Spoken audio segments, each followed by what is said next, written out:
Hi, it's Jill from Jilly Bean Studio. I hope you're well. And today I am going to play with my Gluebook Creative Journal and a new composition notebook that I am prepping.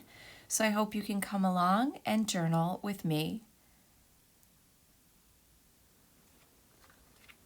My desk is full.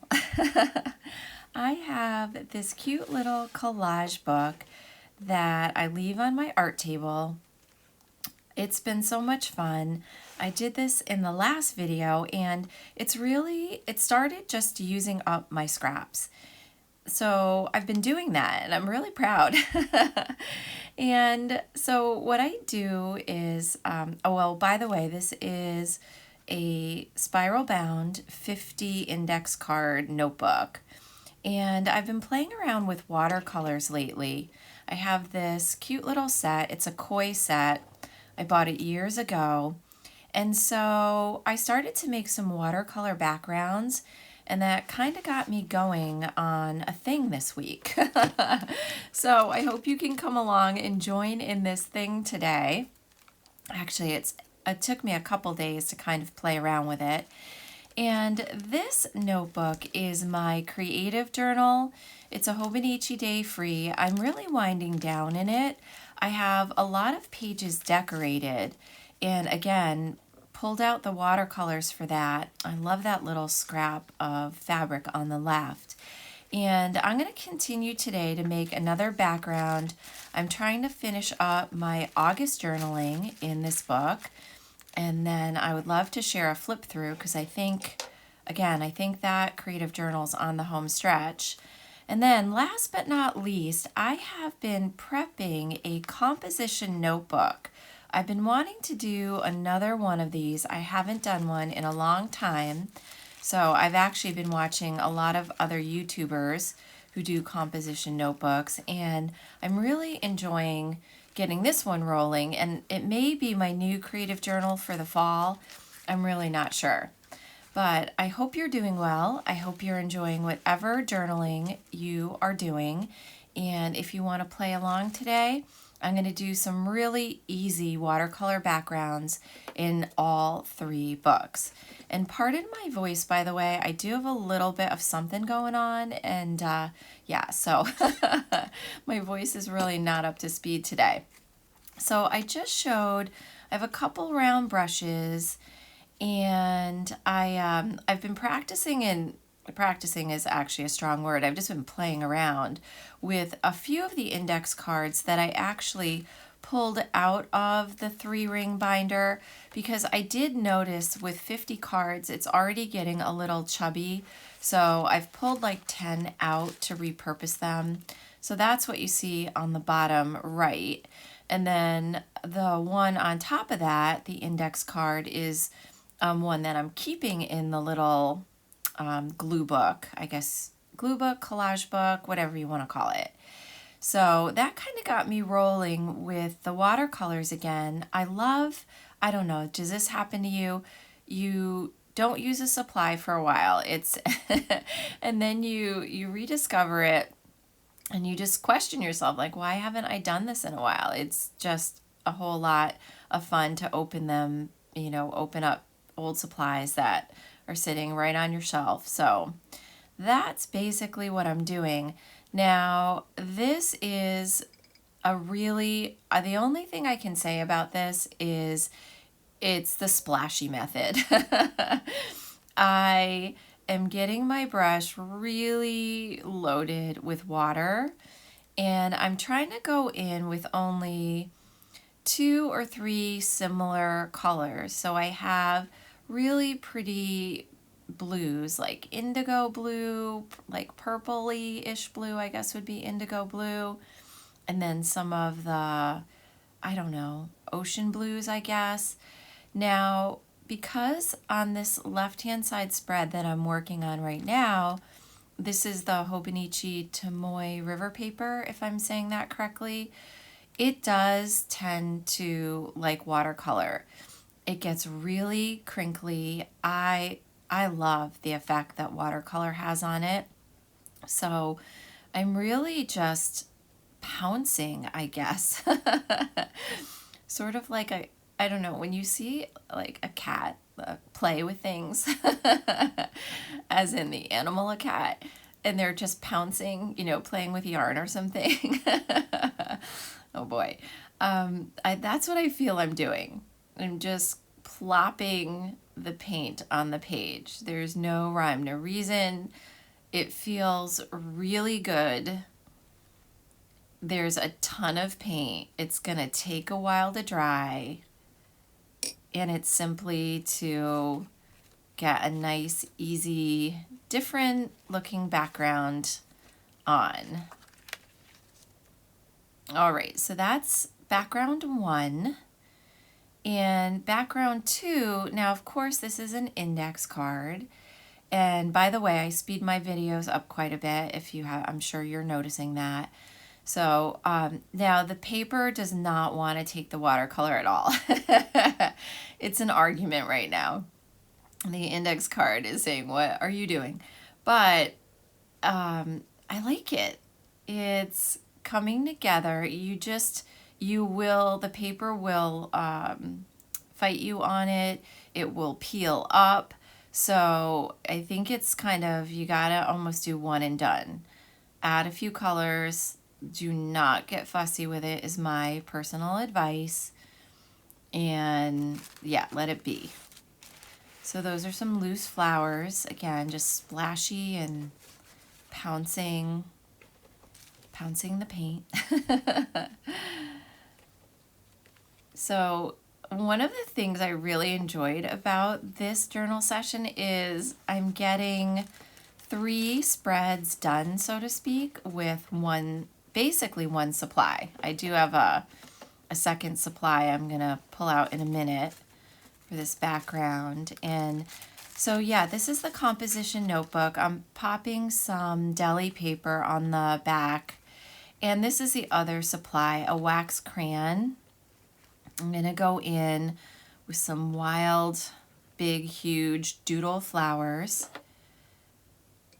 and use that kind of batik style, that waxy batik style. And it shouldn't be, but it's always a surprise when I put the paint on and there it is. The flower shows up.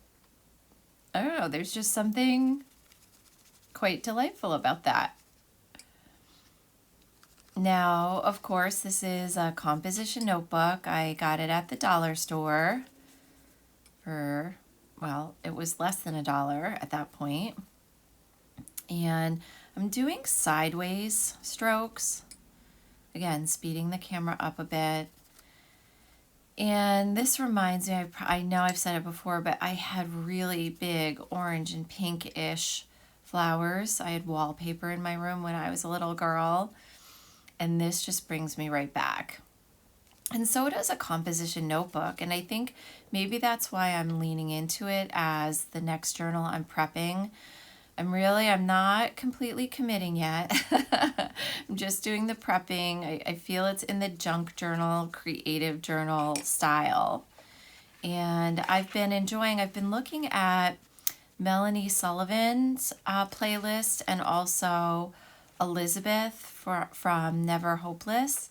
Both have some really great ideas for composition notebooks. So I'll link them below. You can go to their playlist and there's a zillion ideas, and I've been really enjoying their videos lately. So here we go. Now this is later, after some things have dried and I've played around with more scraps. So we're back in the little collage book, the Gluebook, and I don't know, I just like to leave my journals open on my table. So I took some time and played around with some scraps that I had. And oh yeah, I got these Park Lane stickers, or labels, I guess you'd call them. And I cut down some of the index cards that I had pulled out, that in the beginning of the video, kind of that orangey one that I showed you, and then put these cute little labels on I don't know, I may use these in the composition notebook or even the creative journal. So that's another way to do this technique, is to just plop that watercolor down and then make cute little labels. All right, so I fussy cut a bit of fabric, put a little velvet ribbon down, and yeah, I've got the beginning of that collage card. I'm happy with that. I love this little collage book. It's just so fun to leave it on the desk, as I've said, and when you feel like doing something simple, doesn't take a lot of time, I've been enjoying going back to it. But again, I did pull, I think, 10 index cards out, because 50 are, I don't think are going to fit. All right, this is my overstuffed creative journal that I do weekly spreads in. I've been decorating a lot, but I haven't been doing the writing lately, and I got to get back to that. I kind of have notes and things, and I really do feel I'm in the catch-up mode with jotting things down. And I'm just going to play. I don't really accomplish much, but I wanted to share, once your background's dry, like some of the things I do. I definitely add tip-ins and journaling cards and stickers in this notebook. So I'm just pulling stuff out of the stash. And I think again, not overly productive. I'm playing with washi tape. I love these colors, and I think I'm just gonna make like a journaling card and get it set up. And I really have to, I think, just take a session for writing. I do a lot of writing of memories. I don't do a lot of pictures, actually. I tend to write more like as in photographs. I like, I saw someone the other day on their, I think it was their website, say artful memory keeping. I like to do the little art bits and then the writing. And I don't know. Those are my thoughts, I guess. Some fun stickers. I've been reading a bunch lately. And just playing with some scrapbook bits that I've had in my stash. I have pulled out a lot of pages in this Hobonichi. I've been using it, I think, for 4 months. And I have put them aside because I really do think sometimes I go 4 to 6 months in a journal like this doing my weekly spreads, but I feel this one's gonna, I don't know, I think I'm gonna end it in August and kind of wrap it up and use that Hobonichi paper for something else. And then last but not least, so here are those splashy flowers. And then for this one, I do have this composition notebook being, leaning into that junk journal feel. I have these really pretty book pages. I love botanicals. And a bit of washi on the left, another scrap of that fun fabric that I've had grabbed from my stash. And I think I'm just going to play around with this, and I'm not sure. So this session kind of just rolls on. I'll show you a picture afterwards. I'm just really proud I did 3 backgrounds at all.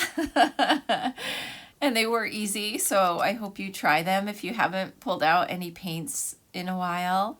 And again, the Koi brand I just happen to have for a very long time. It's a nice travel kit.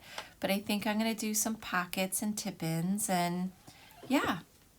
So thanks for dropping in. This is kind of how it turned out. I have been enjoying playing with all 3, and I hope you're enjoying your journaling.